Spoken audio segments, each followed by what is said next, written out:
All for everyone I can't see around the table, and thank you for those that are joining us online as well. My name is Molly Swartzoff. I'm the Senior Vice President with Ray and Associates, helping your school board with your current superintendent search, along with the president of our company, Mr. Michael Collins.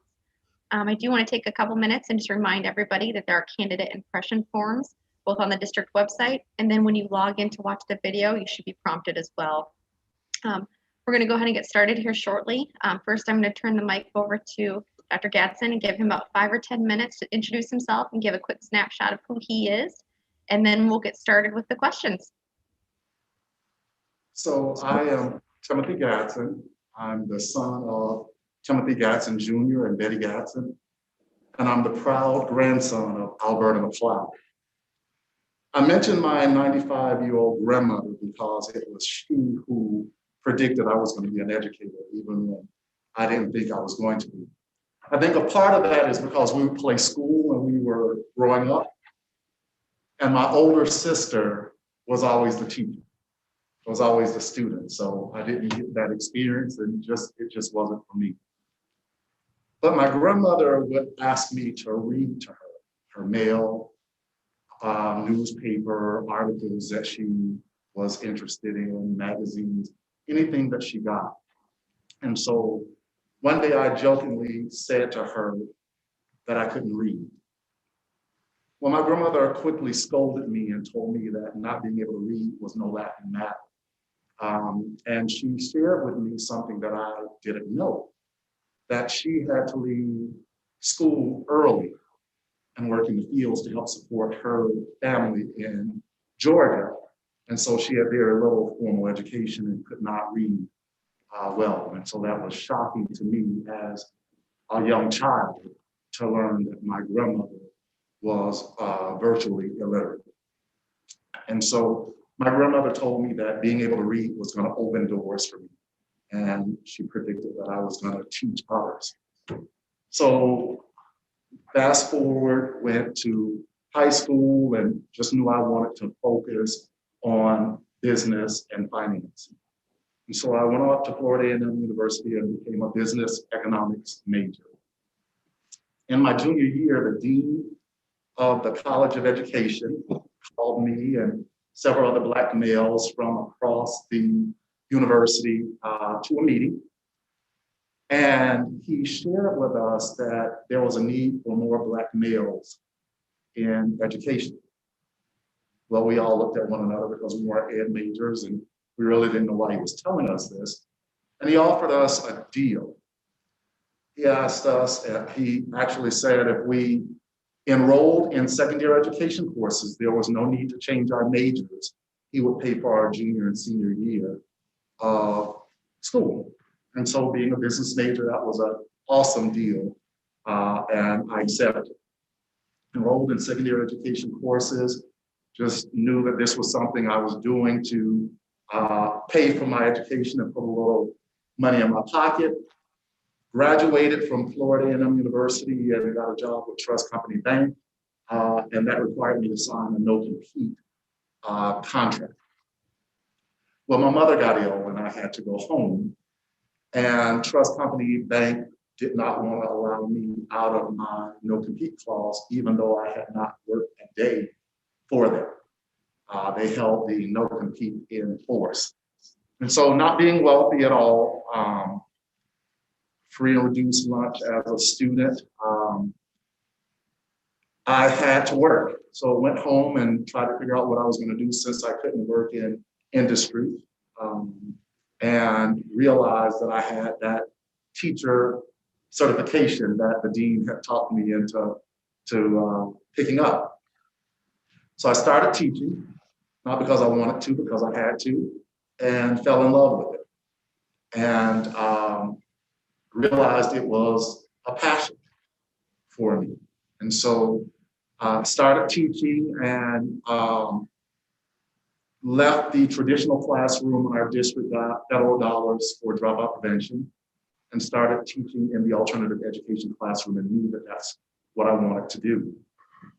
Well, I believe in lifelong learning and talked with my students about this. And so I was inspired myself to go off to school and earn a master's degree because I complained about administrators in our buildings and how I felt they weren't running our schools well. And I had a mentor that said, don't complain about it, do something about it. And that gave me the motivation to go and get my master's degree. So I went off to Washington State University as far as I could get from Florida for that experience, and 8 hours travel whenever I would go home, and got there and decided to stay and work on my doctorate just because I was there, and I said, why not? Went back and became an assistant principal. Quickly moved through the ranks at an alternative school. Since I've been in dropout prevention, I thought that was the next logical step to become an administrator in an alternative school. And this alternative school was a comprehensive center. So we had Head Start on our campus. We had disciplinary programs, academic programs, adults, social services. It was a full comprehensive program. And so I sometimes felt like I was bipolar because I was the Head Start director for 3 and 4-year-olds, but I was also the assistant principal for middle and high school students. And so it was quite often that I would come out of the classroom having to talk with a 3 or 4-year-old for kicking someone or fighting, and coming up with creative ways. Our feet are made to walk, not for kicking, and creative ways to help our Head Start students, and then have to quickly go and deal with a discipline issue with an older student, and still in the mode of a Head Start student, and the older student is kind of looking at me like, what the heck are you talking about, and who are you? And so went from there and became an assistant principal at high school.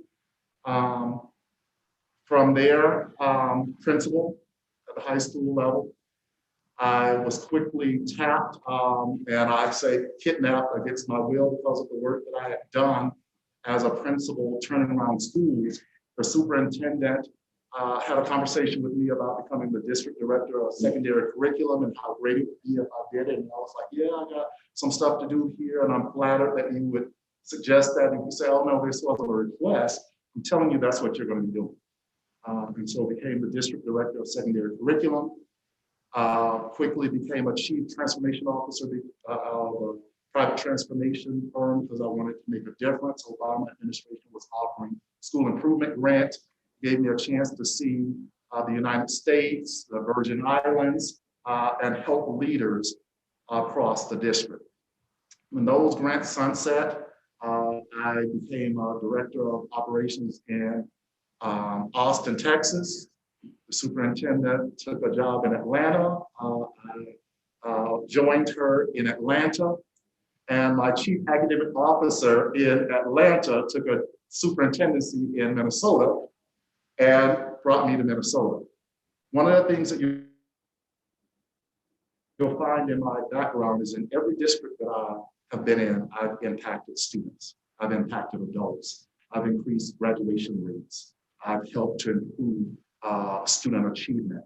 My passion is to ensure educators understand that our students are our primary business. Everything else is secondary, and that we've got to put them first if we're going to educate those students. And so believing in lifelong learning and wanting to impact our next generation leaders, I'm currently an adjunct professor at the University of Minnesota, where I teach aspiring leaders, and I call them the next generation leaders, to really understand that children are our primary business and the impact that they're going to have in a state where 35% of the students are of color, but less than 5% of the employees in the state are of color.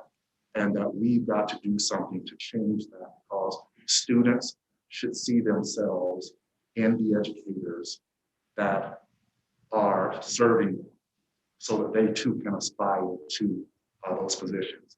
I think that's one of the ways that we grow our own, by helping students to see that as possible. I do want to tell you, if you research me, about a settlement with Henry County School District in Georgia. It's a $800,000 settlement. And what I can tell you about that is I was named sole finalist for superintendent, would have been the first Black superintendent in this district. There quickly became some race issues and other things that surfaced, and the board withdrew that off. While trying to work with the board, there was no resolution. And so just like with your school governance, when there's no resolution, you have to seek help.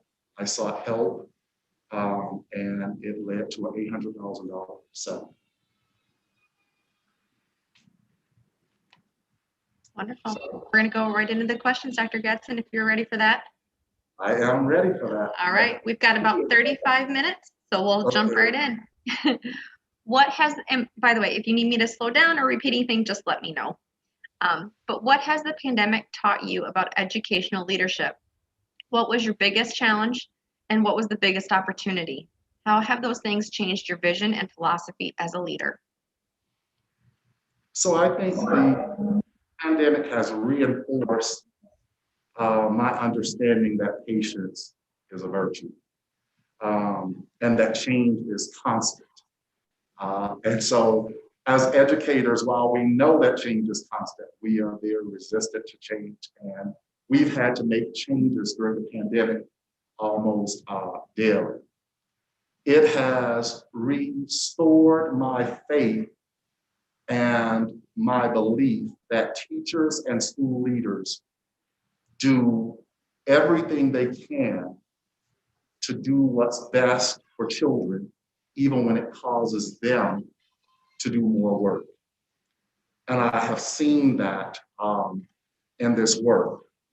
It's put things in perspective for me. It's helped me to prioritize and understand what's important and that you don't sweat the small things. It's helped me to understand that clear, concise, timely communication is needed so that school-based leaders and teachers can do the jobs that they need to do and be in compliance with the latest medical and health information to ensure they are able to offer a safe and welcoming environment to students. And it's taught me to appreciate and not take for granted that which we call normal, because our normal shifted and we weren't ready for it. But as good educators do, we quickly shifted and had to come up with a plan B. And we have been able to do that to provide effective instruction for our students. My biggest challenge, I would say, has also been my greatest opportunity. And I say that because I led and facilitated a committee that developed our return to school plan. And originally at the secondary level, our plan was and implemented to return students in hybrid instruction. This committee consisted of teachers, school leaders, district leaders, curriculum folks, community folks, parents, even students, and paraeducators. And one of the things that we decided was we wanted to give students, whether the parents chose remote learning or hybrid learning, the most instructional time that we could give them. That was important to us. We also wanted to give our parents, empower our parents and students to choose the learning model that was most effective and most beneficial to them and their families based on their beliefs, their comfort with coming in person or what have you. And so we came up with a flex ed model. And that flex ed model required teachers to teach students that were remote and kids that were in hybrid in real time every day.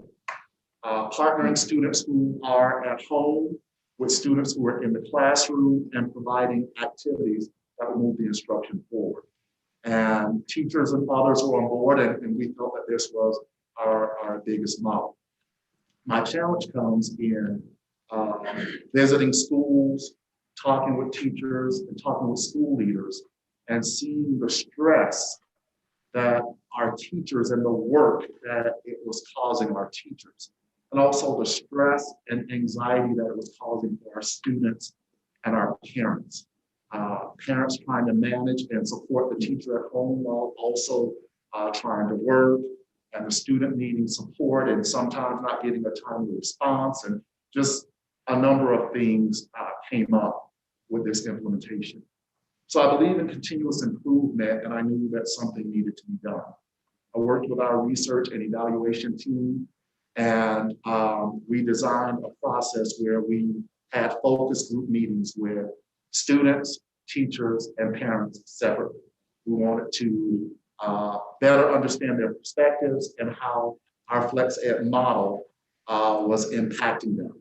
We wanted to hear from them what was going well, what was not going so well, and get recommendations on how we could improve our model and the work that we were doing.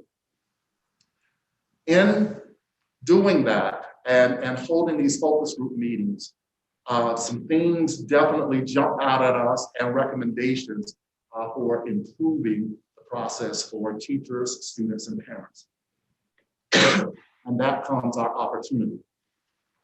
As we moved into second trimester, the opportunity came for us to make those changes and implement those recommendations so our students, parents, and teachers felt heard, felt that their words were valued, and they saw their recommendations in action. And so I take pride in being able to respond to what they have said and understanding the perspectives excuse me, that will come out of that, that we're valued, we are heard, and that district and school leadership took action to improve this process for us. And so I believe in decisions being made at the lowest level of an organization involving those who are impacted, and was able to do that. And it changed the direction of the work that we were doing and made it less stressful for all that were involved. Second question. Tell us about your path to leadership. How will you use your position to foster growth in current and future leaders in our district? How do you plan to identify and develop talent within the district? And so one of the things that I shared with you was that I was a teacher and complained about what was not working in my school, and got a kick in the butt by my mentor teacher that if you have a problem, don't complain about it, do something about it. And that pushed me to go back and get my graduate degree because I was going to do something about it. Came back and quickly went into it, administration, focusing on students, focusing on ensuring that students had quality and effective instruction in class every day, that we provided real-time data for our teachers to inform their instruction and make the necessary changes needed for students. And that work helped me move through the ladder principal and the work that I was doing there. I shared with you that the superintendent did not request, but demanded that I become the secondary director of curriculum, and I did that. Because of the work that I've done that has been focused on children, I believe that we must be selfless as educators and servants as educators. And so we give of self, and if I am judged for anything, it's because I preach self-care and work-life balance, but have not been able to achieve that myself because I believe I need to work and burn that midnight oil until all students are doing well, that we narrow gaps and we don't have these persistent problems that demography sometimes brings us. I truly believe that demography should not be destiny, and I'm working hard to make sure that is the case for our students. And so that has led me on my path to become associate superintendent. Right now, I'm seeking the superintendency. And so the way I foster growth in other leaders is I lead by example. I shared with you that I believe in lifelong learning, and that's one of the reasons why I have my PhD at this time. It's also the reason why I have some of the certifications that I have. An example is my reading certification. I encouraged two cohorts of my teachers to become reading teachers because I believe all teachers are teachers of reading. And I knew that with our student population, that was going to be the way that we could improve our test scores and improve the educational outcomes for our students, was for more of our teachers to get formal training and become reading teachers. Well, I got a lot of excuses for why folks couldn't do that. And here it is, I'm the principal of a school with 3,500 students, 378 staff that I'm supervising, all of the extracurriculars and all of that stuff that we have to do. And to show my teachers how serious I was about it, I joined them in that certification program and got my reading certification along with those two cohorts of teachers because it was that important to me. So I lead by example. I make sure I walk my talk. I develop succession plans. There should never be a vacancy in our district for which we did not prepare someone to move into that. And so succession planning is extremely important in any organization. I'm visible. I need to see people in action. I need to see what people are doing on the ground, and I need to be able to walk in their shoes. And so as an associate superintendent, I often do principal for a day. I visit the school and I just walk with the principal. They say, well, what do you want to see? I say, whatever you see. I'm here because I want to see what you go through in a typical day and what you have to do in a typical day. And that keeps me grounded and understanding that when we make decisions, we have to understand that school happens. And while in theory, this decision sounds like a good decision, on the ground is not such a good decision. And so being on the ground and seeing people in action and having conversations with them allows me to stay focused and stay grounded. I encourage leaders to pair up with other leaders because the way you find out a position is to talk about people in that position, to really understand whether you want to do it or not, and whether you want to be in that position. I think it's my job, if hired as superintendent, just as I'm doing in Minnesota, preparing the next associate superintendent to move into my slot. If hired in this district, it would be my job to prepare the next superintendent who would replace me after I leave the position. And so you have to work with and be able to interact with people in the job to see if that's something that you really want to do. I believe in talent mapping. And the way that I do this is work with HR to make sure that as people interview, even if they don't get the job, we develop a profile for each person that interviews. And we identify their strengths and we start identifying positions for which that person would be a good fit and encourage people to apply for those positions. So talent mapping helps to do that. Because if you see a person often enough, you hear from them enough, you can build that profile and see where a person best fits and can serve the organization. I believe in training and certification.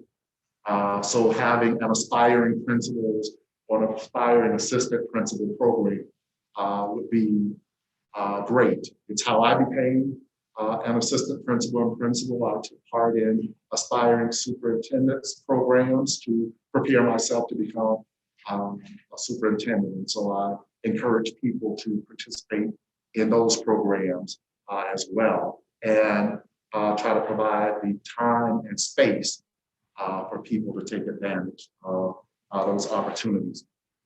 And lastly, I believe in strong mentoring and coaching.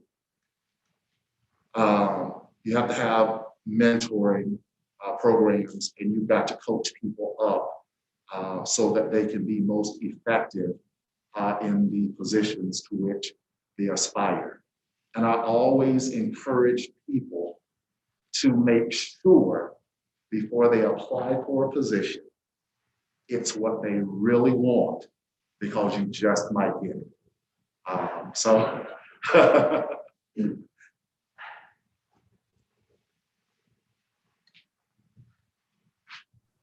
about that. Third question, we are about halfway through, Dr. Gadsden. Despite having very supportive policies in place, the LGBTQ and other minoritized students regularly report experiencing hostile school environments in the Salt Lake City schools. What steps would you take to ensure that all students, families, and staff in Salt Lake City School District experience a supportive and inclusive school environment? So there has to be respect for all. We have got to clearly explain that expectation and have conversations about what that looks like in our buildings. When we talk about all students, we've got to really mean all students, and what does that mean? Cultural responsive teaching and cultural proficiency are programs that we have implemented in districts which I'm in, because it teaches a respect for differences, understanding similarities, but respecting differences and getting to know people, building those trusting and respectful relationships. I often talk to people, and I'm really big on integrity, what you do when no one is watching. And one of the things that you will know about me is I'm the same person when I'm at home with my 1-year-old that I am when I'm in my office, than I am when I'm in schools meeting with students and talking with leaders. Because I believe that we must have integrity in all of our interactions. There must be an ethic of care that is implemented in our district, where we first decide we're going to do no harm. And when we decide that we're going to do no harm, that we're going to work to make sure that all students feel comfortable and welcome in our school environment, that we build in processes and make sure that parents, students, and staff understand how to report bullying, harassment, racism, and that they understand what the process will be to investigate those, and how we will circle back. While data privacy might say that we can't tell you exactly what happened, in the process, we always circle back to you to let you know that the issue has been addressed, and let you know what next steps are if it persists or if it happens again. And so that's extremely important.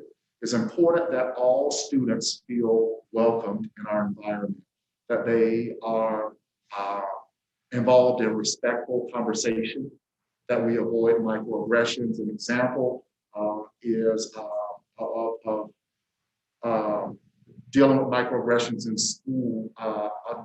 Andover High School in my district has about 2% students that are Black in the entire high school of 1,700 students. And a young lady was explaining that she had her hair in box braids, really thick braids, if you don't know what box braids are. And she was in a ceramics class. The teacher was dealing with pottery. And she explained that as I'm having my forums with students and we're talking about these issues and how to deal with them, she said that the teacher shared that if you have long hair, that it is important that you pull your hair back before you start touching the clay.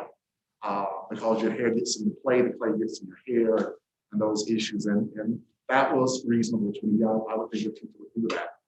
And so she said the teacher looked up at her and said, "Oh my God, how do you wash those things?" And so she said she looked around and saw the discomfort on the face of her white peers. And she didn't know how to respond to that.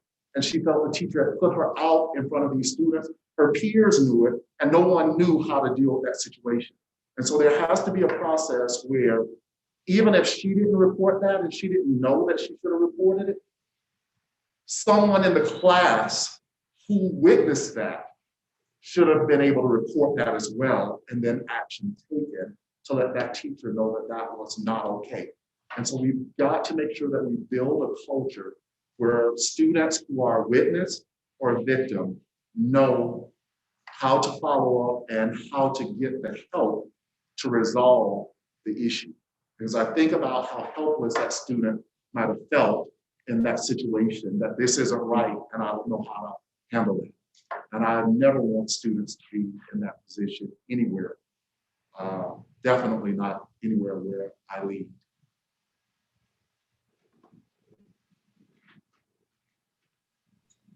Thank you. The fourth question. Earlier this year, a group of 6th grade students requested that we hang a Black Lives Matter flag in our school. After placing the flag next to our school's pride flag, an Instagram post went viral, and a vocal group of individuals took issue with both flags. The school and the administrators were targeted by this group, demanding that we remove the flags. How would you have advised the administration and district to handle the situation? And so I believe the district must take a stand and a stance on how they feel about racism and hate speech.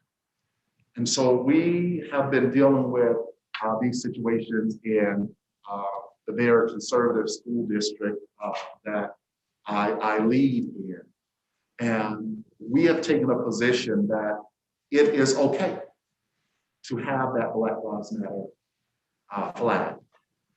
And I personally believe that is okay. And so I would advise the leaders to not remove that.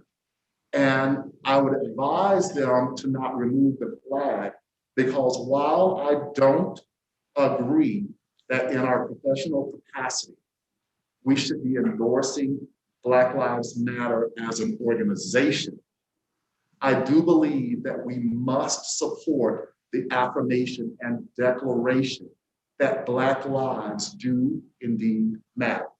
And that's what allowing that flag means, that we as school leaders and district leaders take a stance against racism in any form and hate speech in any form, and that we strive to be anti-racist in our stance and in our beliefs.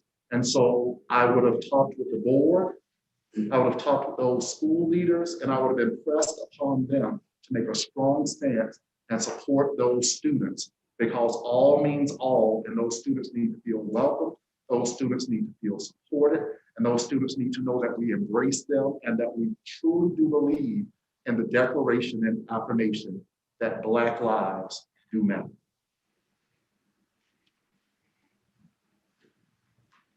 And our fifth question, we have about 12 minutes left. Why are you interested in Salt Lake City, and why are you the right fit? So I'm drawn to Salt Lake City. I was just talking this morning about the diversity here. And so my career started in Palm Beach County, and we are an extremely diverse school district. And so I'm drawn to that diversity, but also the work that is being done in this district to make a difference for students every day, and the acknowledgement that while we're working hard, there's still a lot of work to be done here in Salt Lake City is very affirming to me, because you know that you have not arrived and that you are still working toward being perfect, if there's any such thing. I have a 1-year-old son, and it was a little late this morning because I couldn't find the keys. He had thrown them in the trash. And so I believe in decisions that are made in any organization being made at the lowest level and involving those who the decision will impact. And so it was important to me to bring him, even though he can't verbalize and he really can't have a say in the decision to come to Salt Lake City. I thought if there's a chance that I'm going to be superintendent here, that it was important for him to be here with me. And so as a consequence of that, this morning, I was a little late because he threw the keys in the trash. But we found them and I made it. And I read that locals would look at me like I'm crazy, but that one-time opportunity to swim in the Great Salt Lake, I have to do it one time, draws me. But the position that the district has taken, that we know we're not perfect, we have a lot of work to do to serve our students.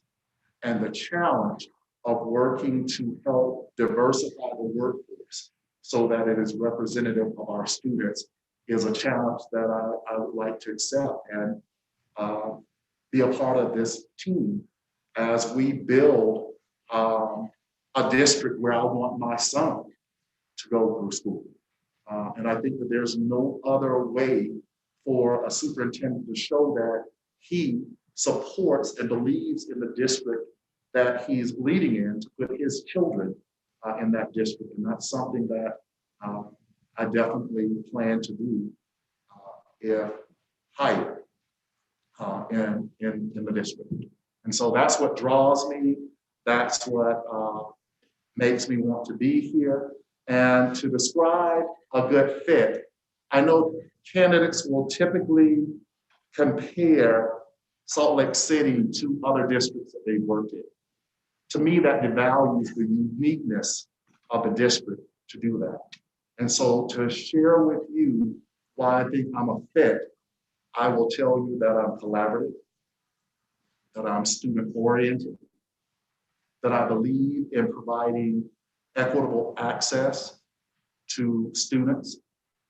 I believe that diversity is strength. I believe in the resilience of students. I believe in the hard work and dedication of educators, and that we have a lot of work to do. I believe in servant leadership. I believe in being selfless and burning the midnight oil until all of our students are achieving, and we've narrowed the gap for students. And I say narrow versus closing because I believe we have to continue to help those students who are excelling, excel, and those students who are not excelling, we've got to help lift them up. And so I call that narrowing the gap versus closing the gap. And so if you're looking for a leader like that and with those attributes, I think I'm a good fit for Salt Lake City. And so I won't sit here and profess that I'm the fit. You know what you're looking for in a superintendent. And so I thought it was best to just share some of the attributes that I possess and let you make the determination of whether I will be a fit or not. All right. I'm showing it's 10:38, so we have just a little bit of time left. We get to flip the table a little bit, Dr. Gadsden, and you get to ask those around you questions that you may have for them. So what I'd like to ask is, I believe equity should be seen in action. And I would ask you, how do you see equity in action daily in Salt Lake City?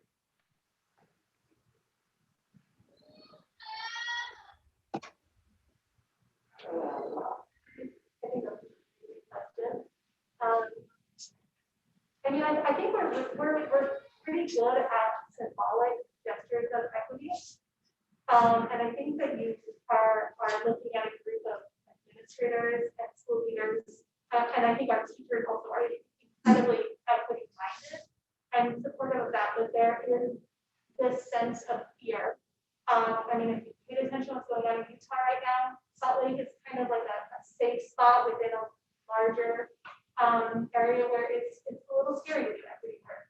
And so I think right now what you see are some symbolic gestures, but we are kind of looking for somebody who will give us permission to do the deeper work. And it's happening in pockets, but I don't think that you can say that it's spreading really throughout the district. And that's common in other districts as well. And so that's some of the work that I've been able to do at Hennepin. We have an equity plan, and that plan was in place 3 years before I was employed in the district. Through my urging, we just required everyone to know what is in that plan. And I think that that's a start. One of the major tenets is in that is changing adult behavior. Because when we change adult behavior, we change student behavior. And so it was just surprising to me that we had an equity plan that sat on a shelf somewhere and looked good and it was on our website, but it was not in action. And as I spoke with leaders, that's one of the things that they said. I need to know that you will have my back if I do this work, and I will have the support to make sure this work is actualized. And that's what I'm about, because I believe our children are worth that.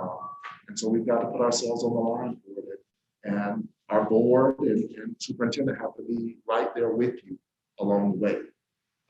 So I'll ask you, what are you looking for in a superintendent? I mean, I'll speak for me because you're talking about all the ones of my heart. And we want to piggyback on what Algie just said as well. So, and then transition into that question. My experience is there isn't a lot of equity on the ground at the district level.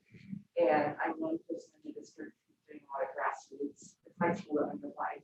Yes. And yesterday we did something really cool. We started a book club yesterday around Black Lives Matter in school with 3 schools involved and interested teachers. And I can tell you from the teachers sitting in that space, they have very compelling stories and they want someone who will have their back as they do what's right for kids in the classroom. So I would just say that's also what I word superintendent is that equity isn't separate, it's front and center all the time. And you talked about walking the walk, that it's brought up and that the expectation is that people will be uncomfortable, but do the work. Yes. Yes, thank you. I'll share in my school. I feel like our student service is very unique for this district. A lot of schools use their student services to qualify students for placement in special programs. We take an approach where we're looking at any kind of behavior, academic, like culture, any type of need, and our team works on making sure that we're working with families, the teacher, everyone involved in the school to meet the needs of the students. And I appreciate that that's the approach we take. And I feel like we're able to meet a lot of unique needs, and that's what our schools become known for because we take that approach. I also appreciate that my teachers, that they feel open to pitching new ideas. We just had our last school community council. One of my teachers just started her master's program at the U in educational leadership. And so she pitched the idea of creating an allyship club at the school that there's a focus on specific things that we would like. But again, she presented to our community.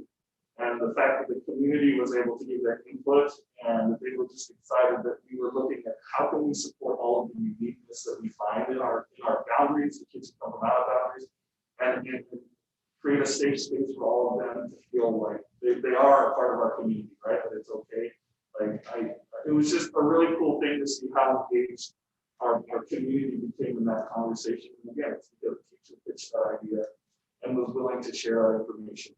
And so I think Superintendent Matt has done a great job in giving us opportunities to be more innovative and explore ideas. And I think we shared this yesterday with yesterday's candidates that we're looking for those opportunities. We want to explore ideas. We want to have opportunities to grow, and we would like district leadership that supports us in these things. I'd like to piggyback on that a little bit. We're a district, Dr. Gadsden, as I'm sure you know, with the shrinking enrollment, and the projections are for it to continue to shrink for a number of years. And if that is what happens, and if we don't do anything, that's what will happen. We're looking at closing multiple schools. But it doesn't have to be what happens. That's going to be the result if we don't do it. We've got amazing educators, amazing problem solvers, amazing teachers ready to innovate and to serve. People have ideas. We need a culture and an environment where we're not afraid to try something new. Because the system hasn't changed much in a very long time. It's like nationwide. Yep. And it doesn't work for a lot of people. So we might make some mistakes along the way, but if we're not willing to make mistakes and learn from them as we continually push forward, then yeah, we're going to be closing schools. But we could be a district that draws students in. We have a lot of commuters that come to our city. We have a lot of people that commute up to the University of Utah, and we've got the ability to create programs that will attract people to drop their kids off to bring here to Salt Lake City School District can be the best. I was just speaking with the superintendent this morning about that a technical solution to declining enrollment is to close schools. An adaptive solution is to find out why parents have left and where they're going and innovate and replicate programs in this district to attract them back to where they pay their taxes. And so I see closing schools as a last resort. And it's not always the best solution when you're trying to bring families back. So I love what you just shared, because that is right in line with the conversation we were having this morning. So I'll ask you all why you feel you were chosen to interview me this morning. Why did each of you feel you were chosen to be the representatives to interview me this morning? We just asked the right people. Follow the line. So we're all on the administrative union executive board. Gotcha. And we really wanted to be a part of this process. We wanted to get to know the candidate. Again, I think having Superintendent Madden, we feel like he's very responsive to us. He's very personable. Yes. I think we wanted to get to know the candidates and have a say in who gets to lead us next. Oh yeah, I think it's a great idea. I just didn't know how you were selected. All right. Dr. Gadsden, I hate to interrupt. We are at our time limit, so we are going to have to wrap up here shortly, but thank you so much for everybody I can't see, everybody watching online, and especially you, Dr. Gadsden, for taking the time and answering our questions. It really means a lot. Thank you, Molly, and thank you all. Thank you very much. Thank you.